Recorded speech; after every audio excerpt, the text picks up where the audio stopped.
Excel Crash Course. If this guide helpful, don't forget to like and subscribe. Microsoft Excel is a powerful spreadsheet application used for organizing, analyzing, and visualizing data. It features a grid of rows and columns where users can input numbers, text, and any other details as they want. Excel is commonly used for tasks like budgeting, data tracking, reporting, and data analysis. To begin using Excel, open the application first on your desktop. Once the program launches, you will be taken to the home page. Click the blank workbook to create your new project. After your blank sheet appears, you can start by typing whatever you want inside the cells of the project.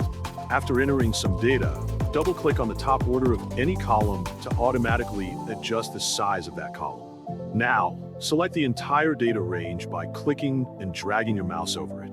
Then, go to the toolbar at the top, find the Borders option, and choose all borders to create clear grid lines around your data. Finally, select the first row and adjust its background color to highlight the title of the table you just made.